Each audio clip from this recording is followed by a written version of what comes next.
Bienvenue dans Un jeune, une histoire, la série audio qui donne la parole aux jeunes de 20 ans et moins. Une production signée Colette Cause, animée par Eva Bourgin.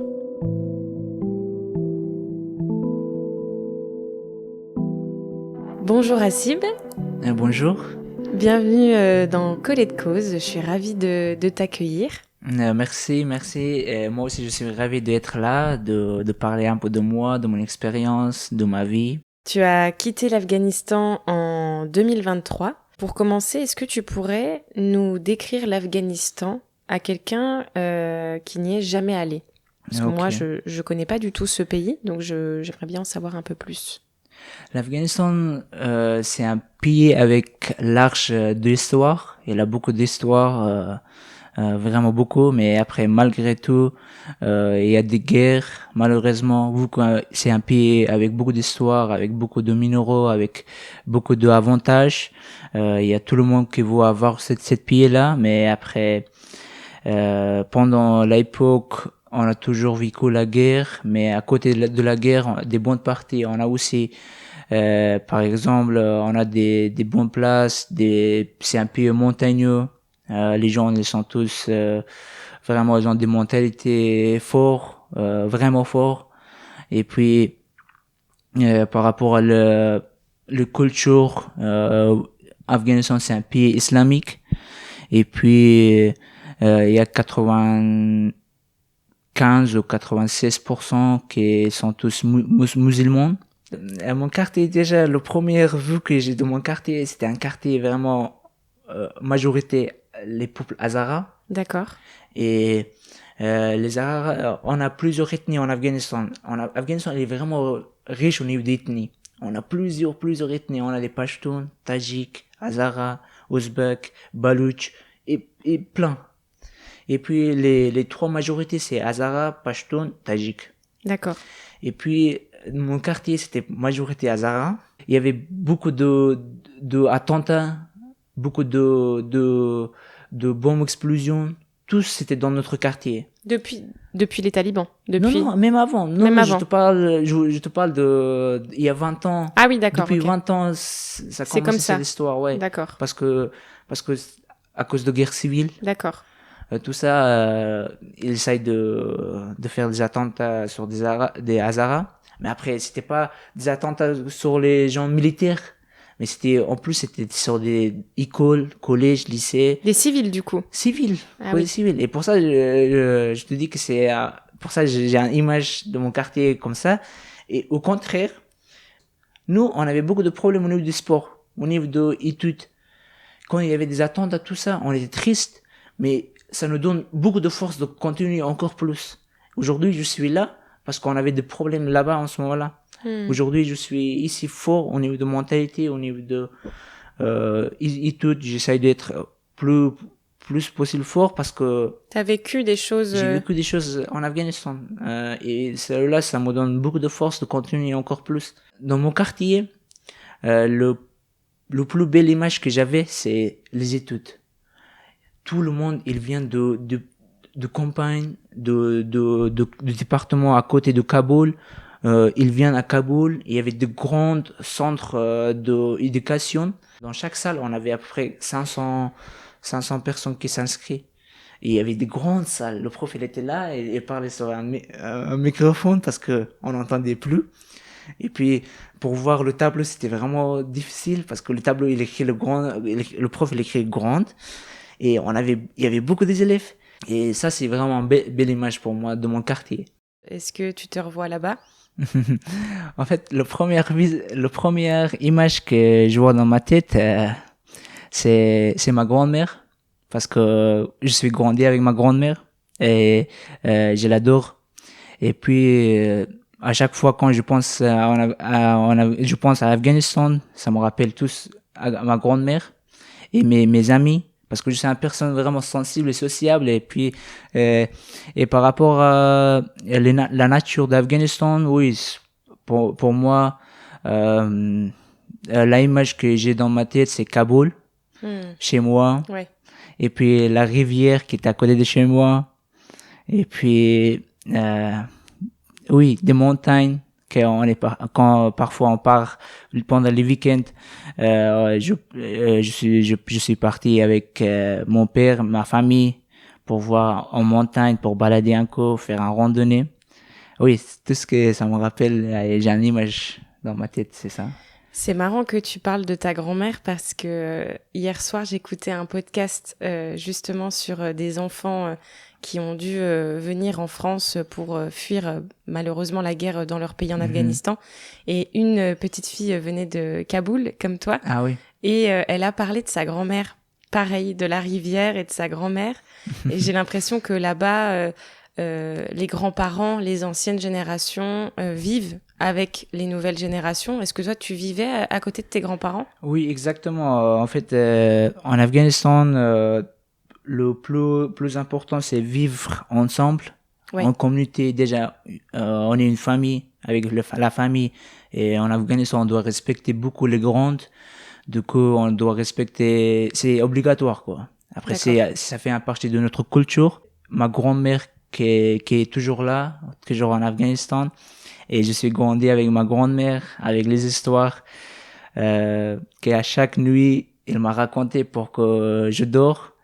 Ça, je vais jamais oublier. Et il raconte toujours ses histoires, toujours, en vrai, il était vraiment riche au niveau de connaissances. Et pour moi, ça me touche beaucoup d'être loin de ma grand-mère. Ouais. Bah oui, j'imagine. Et puis je pense que quand tu viens en France et que tu vois que nous, nos grands-parents finissent parfois dans les maisons de retraite et que on s'en occupe plus. Finalement, on vient les voir 1 à 2 fois par semaine. Ça doit un peu te choquer, non? Bien sûr, bien sûr. En fait, même quand j'étais en Afghanistan, on suivait un peu des informations d'étrangers, par exemple l'Europe, les États-Unis. Pour nous, c'est un peu choquant après, parce qu'on n'a jamais on a jamais eu une idée comme ça de finir de laisser notre grand-père ou grand-mère de laisser dans la maison toute seule. Pourtant, il a tout investi toute sa vie pour nous. Et puis, ils ont tout fait pour nous quand on vit confortable, on vit bien. Et puis, pour moi aussi, c'est un peu choquant. Ni que pour moi, mais pour tous les Afghans, quoi. Ouais, mais c'est normal. Est-ce que, moi, j'avais écrit cette question parce que, selon toi, c'est quoi les clichés, donc les stéréotypes que les Occidentaux, donc une personne comme moi, peut avoir sur ton pays?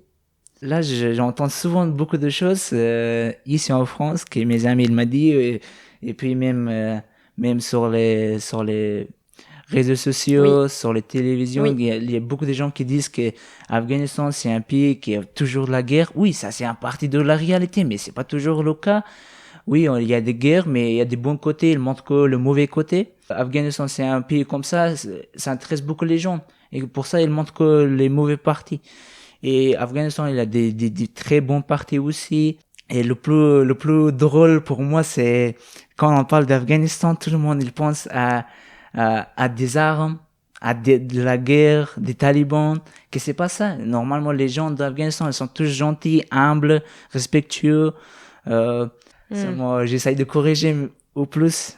Bah, c'est aussi à cause effectivement, tu l'as dit, des réseaux sociaux, qui peuvent justement nourrir ces stéréotypes-là qu'on peut avoir sur des pays qui nous semblent tant éloignés et qu'on a l'impression de connaître, alors que pas du tout, hein. Comme tu l'as dit, ça ne se résume pas à des armes et au sang, même si aujourd'hui on sait que les talibans ont pris le pouvoir depuis 2021.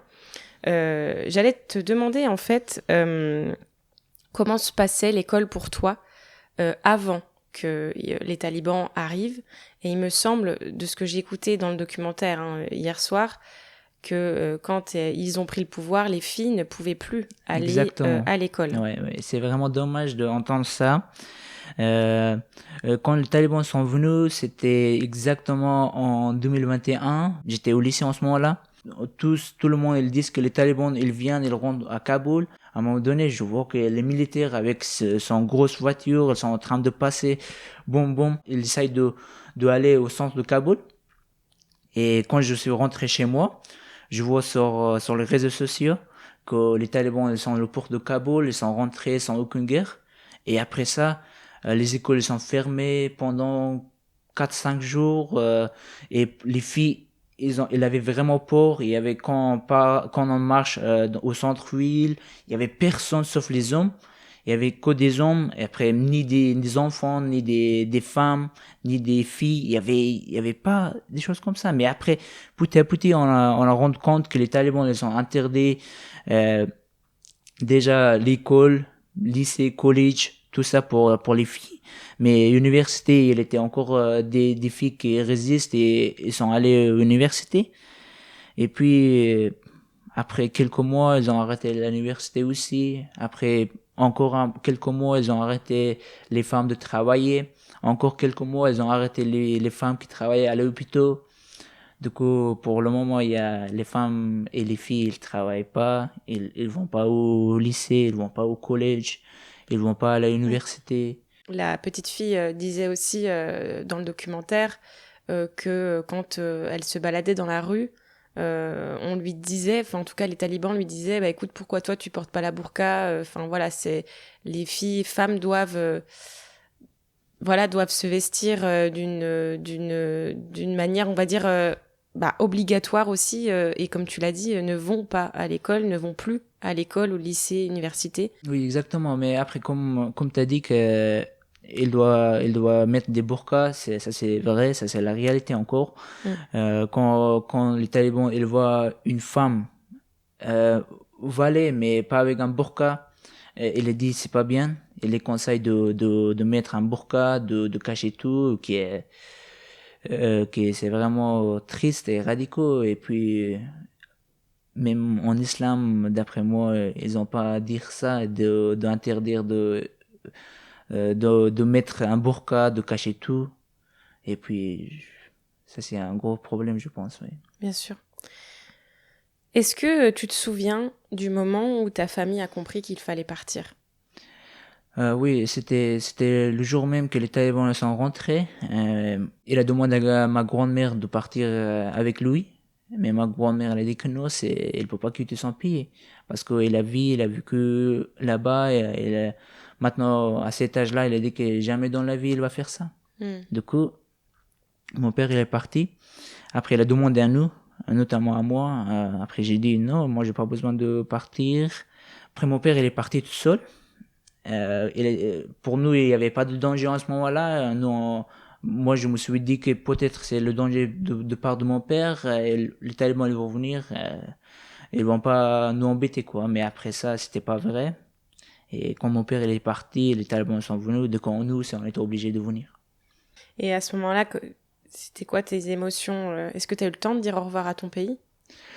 En vrai, non, ça c'est vraiment compliqué. Non, j'ai pas eu même le temps de dire au revoir à mes potes proches.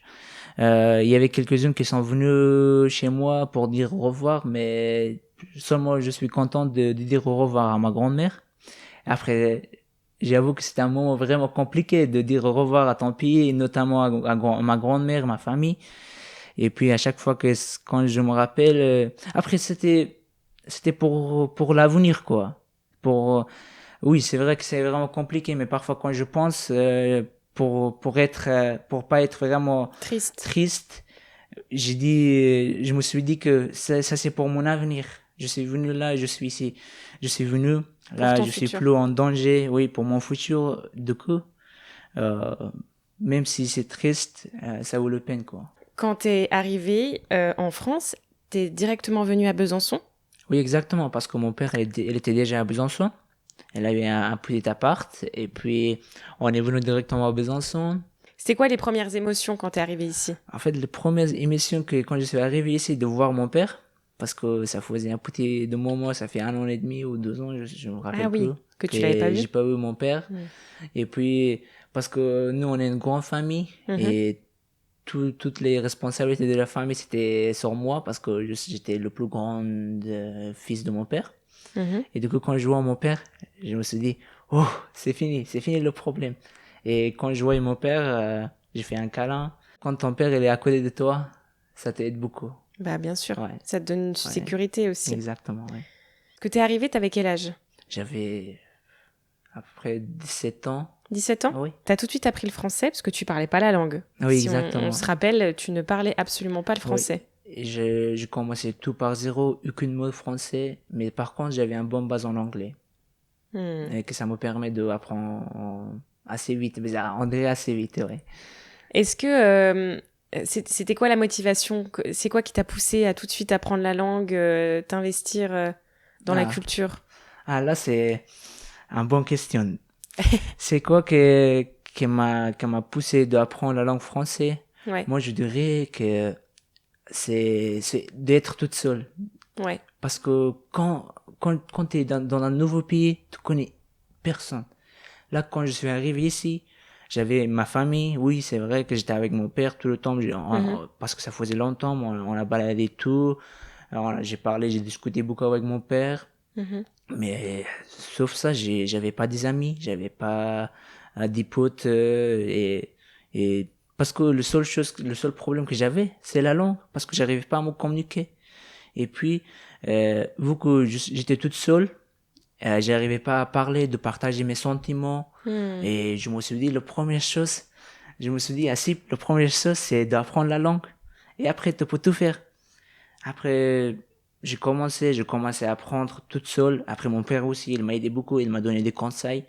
J'ai commencé à travailler autonome sur YouTube, plein de cours. Et puis, enfin, j'ai eu mon diplôme de B1. C'est un niveau de la langue. Oui. B1, que c'est un bon niveau C'est quand un bon même. niveau, ouais. Et je l'ai eu en 4 mois. D'accord, Ouais, félicitations. après, ouais. Merci. Incroyable. C'était, ouais. Incroyable. Merci. Est-ce que tu t'es déjà, moi c'est la question qui m'est venue quand je pensais à ça, de ton intégration, tu t'es senti jugé ou incompris en France quand t'es arrivé ici? Ou alors au contraire, hein, tu t'es senti très intégré, accueilli?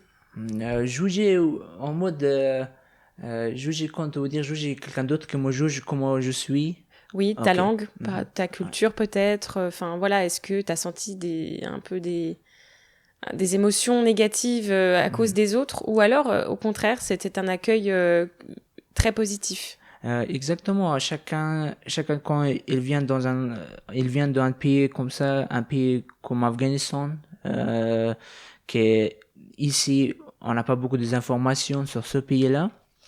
Du coup, tout le monde il pense que c'est un pays qui il y a pas un bon niveau d'études, il y a pas de sécurité, il y a toujours la guerre.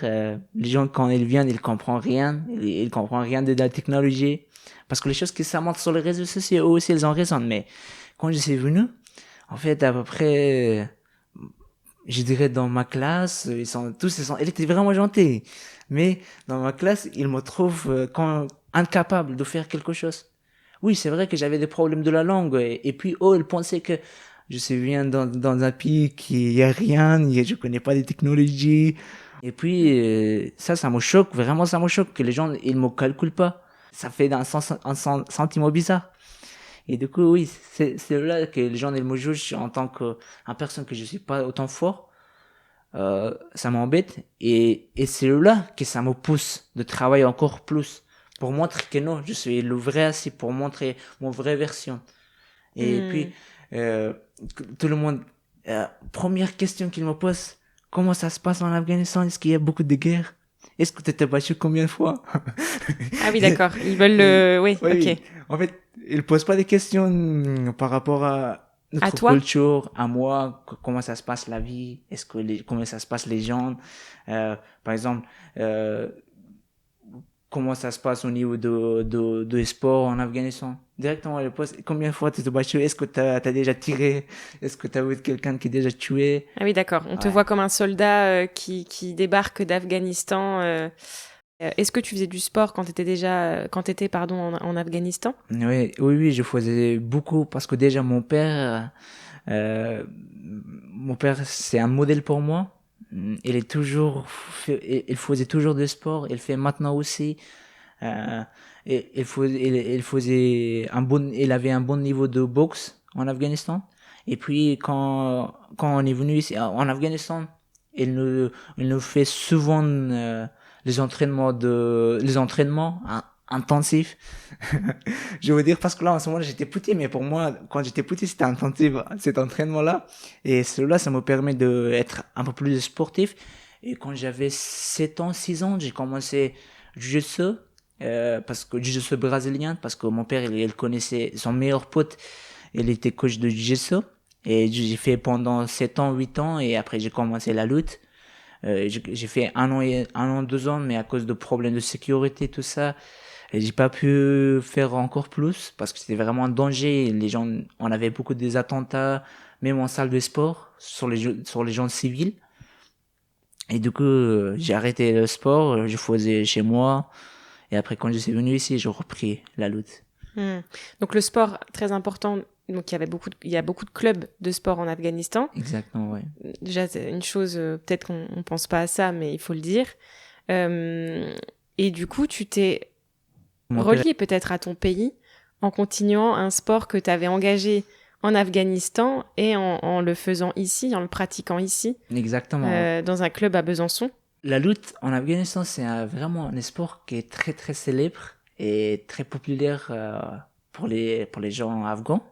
Et depuis la siècle, ils font ce sport-là, qui pour moi c'est magnifique. C'est un sport que j'ai pas trouvé ailleurs. Dans chaque salle, par exemple dans mon quartier, c'était un quartier qui était majorité le ethnique, elle s'appelle Hazara, que je suis Hazara, qu'elle habite là-bas. Et puis nous, on avait beaucoup de salles de sport.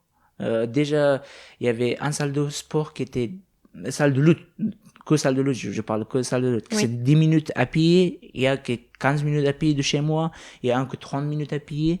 Il y avait plusieurs, mais qu'est-ce que ça me choque, dans chaque salle, il y avait plus que 300 personnes à chaque chrono d'entraînement, qu'on voit pas souvent ici en France.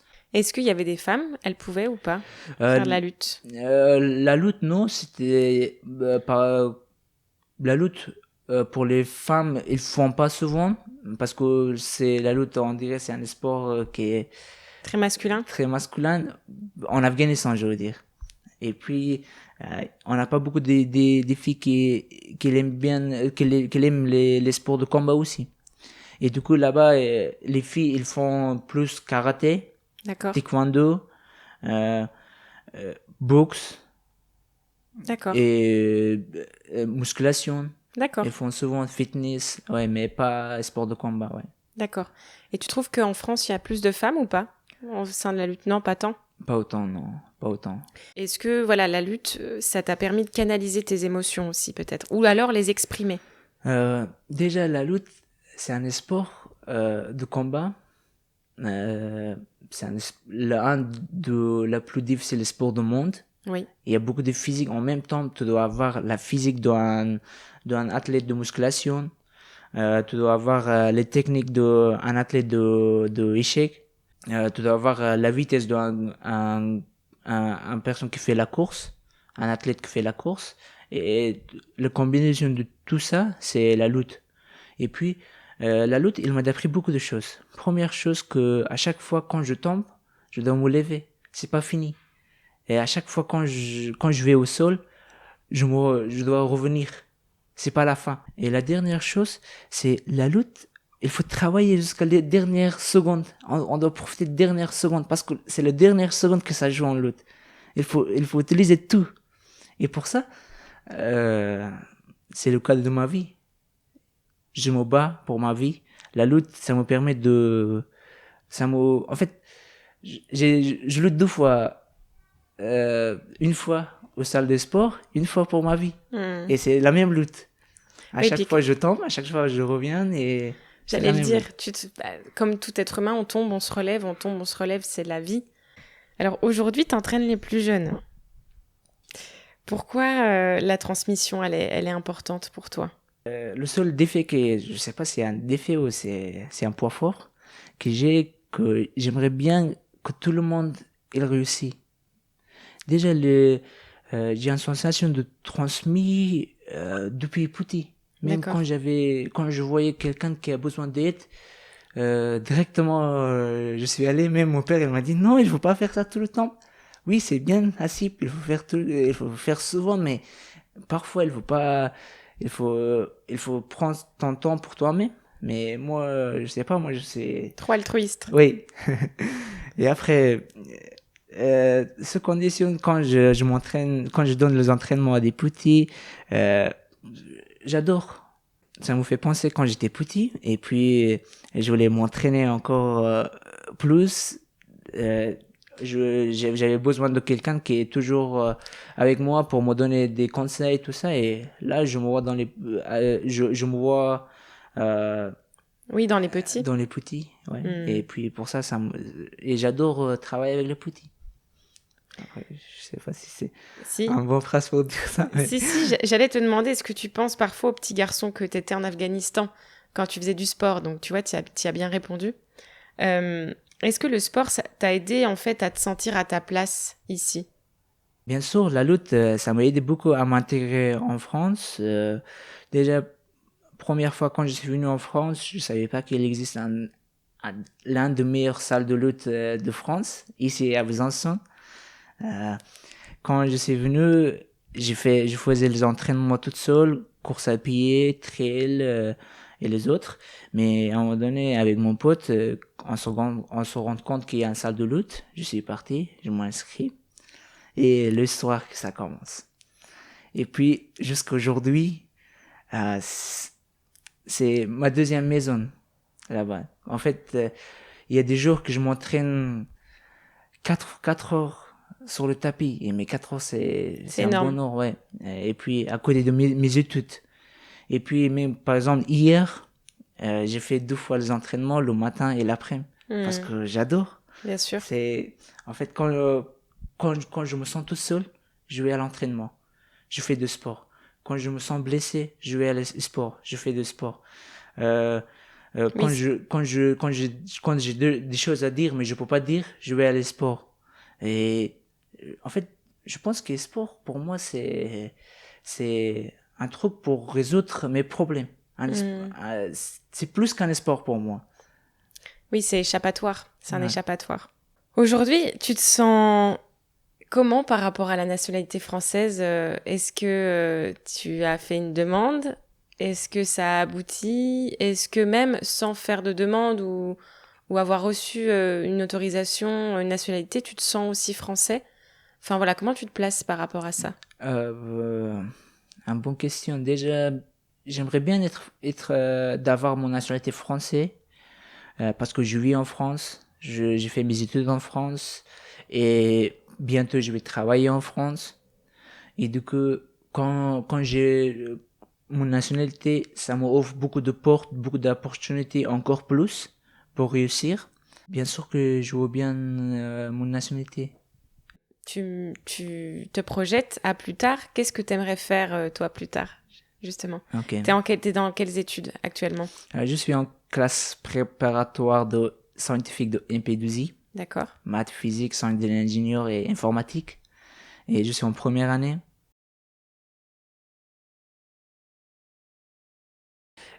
Comme mon père l'a dit, toujours vise le sommet.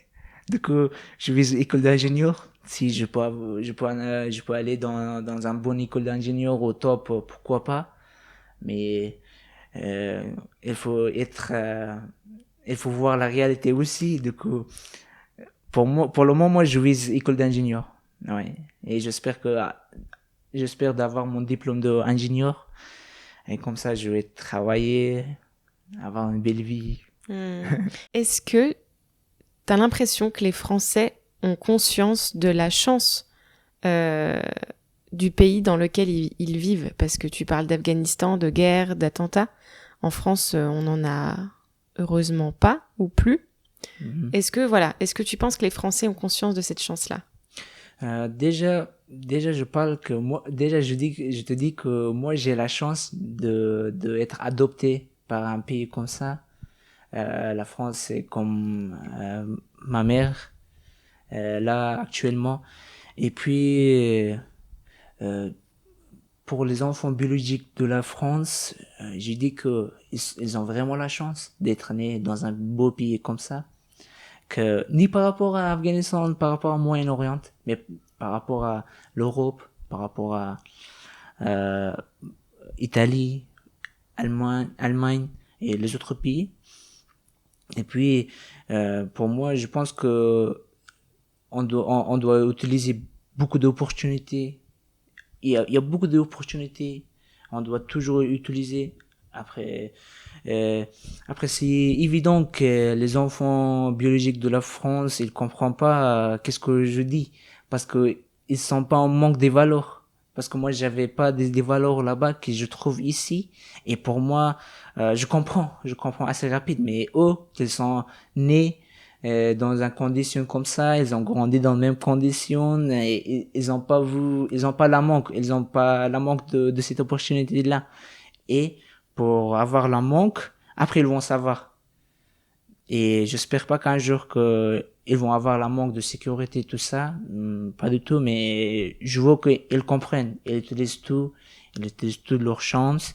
Et puis, comme Sylvain Tesson, il disait que la France c'est un paradis peuplé des gens qui se croyaient en enfer. Et exactement, c'est comme ça.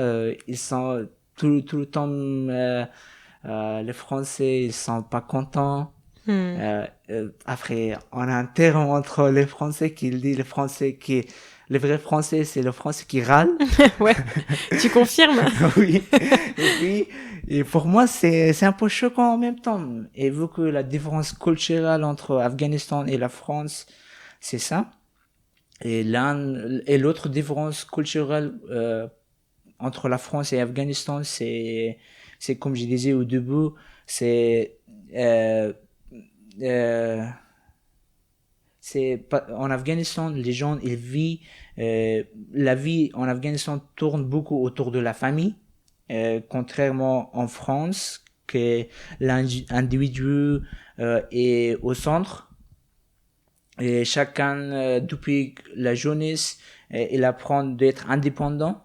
Et pour ça que peut-être c'est un bon exemple. Et comme ça, je m'adopte. En même temps, j'utilise les deux cultures et pour être et en plus pour moi, ça m'aide beaucoup d'avoir deux cultures, deux mentalités. Et comme ça, je peux trier les meilleures mentalités, les meilleures idées et d'utiliser pour moi-même. Bien sûr. Et ça fait un poids vraiment fort. Bien sûr, oui. Contrairement des problèmes que j'aurais au niveau de la langue, au niveau de être seul, qui c'était au début. Et puis, oui, c'était ça. Et après, vu que ma grande défait, c'est que je peux pas demander l'aide. Je suis vraiment incapable de demander l'aide. Et j'aimerais bien aider les gens, mais je sais pas, personnellement, je sais vraiment c'est mon grand défi, c'est d'être incapable de demander l'aide à quelqu'un. Et comme ça, j'avance toute seule en autonomie.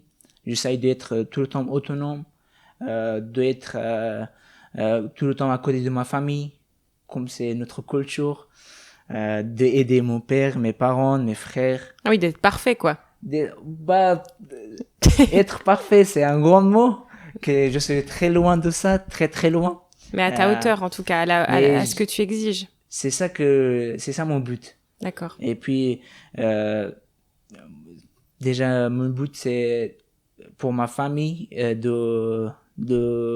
pour mes frères, qu'ils réussissent au niveau de scolaire, au niveau de sport. Et mon père, mes parents, tout ça, j'espère que eux, ils vont bien tout le temps. Tu te vois toujours en France dans quelques années? Bien évidemment, je me vois en France. Vu qu'en Afghanistan, pour le moment, c'est vraiment difficile de partir. C'est carrément impossible pour moi. Mais je me vois en France. J'aimerais bien travailler en France, de participer en France, de m'intégrer encore plus en France. Puis, au cas où, si le régime que change, peut-être pas, parce que là aussi, ici, là, j'ai une famille, j'ai mes amis maintenant. J'ai plein des amis, je peux dire ça. Et ça va être compliqué encore de retourner. Après, comme mon pote, il me disait en Afghanistan que si tu viens en Afghanistan, ils vont te dire que t'es français. Là, ici, ils vont dire que t'es afghan. Du coup, là, j'ai pas beaucoup de choix de choisir. Bien sûr. Mais de toute façon, après, est-ce que tu te vois rendre visite à tes grands-parents en Afghanistan? Est-ce que tu as ce projet-là aussi de retourner? Bien sûr. Première chose, j'espère que l'Afghanistan ne reste pas comme ça. Déjà, je pense à mes peuples, pas pour moi. Personnellement, je pense à mes peuples, que les Afghans, ils doivent avoir un vie comme nous ici en France. Parce que nous aussi, on est des êtres humains, eux aussi. Du coup, eux aussi, ils ont le droit totalement de vivre correctement, d'avoir la sécurité, de pas avoir peur. Parce que, pour moi, nous, Afghans, nos bases de la vie, c'est la glace. À chaque fois, on glisse sur la glace et on partit un côté, l'autre côté. Et tous les Afghans, ils ont peur qu'un jour, la glace, il s'éclate et on tombe dans l'eau glissant, de l'eau froide. Et puis, pour moi, ça c'est vraiment dur de comprendre ça, que pourquoi nous on est toujours en guerre, pourquoi nous on est toujours qu'il y a beaucoup de problèmes. À un moment donné, quelqu'un qui doit venir le changer. Et je veux dire je parle à nous-mêmes, nous Afghans. Et déjà, j'espère que mon pays il reste pas comme ça. Et après ça, pourquoi pas pour voir encore la famille, ma grand-mère, mes amis, la pays de naissance, de voir, ça fait plaisir quand même. C'est ce que je te souhaite en tout cas. Et puis, on espère que oui, au niveau de l'Afghanistan, ça se résoudra. Là, actuellement, c'est comment? Est-ce qu'il y a eu des changements dernièrement au niveau politique ou autre? Ou c'est toujours la même chose, les talibans, de toute façon, ont le pouvoir et contrôlent tout? Le gros changement qui se fait, c'est des changements qui deviennent encore pires. On peut dire ça. Mais il n'y a pas des bons changements. Et puis, avec cet état, on a tous des problèmes. J'espère qu'un jour, ça va aller, mais c'est pas un état qui est vraiment dirigé par des Afghans. Je peux dire ça.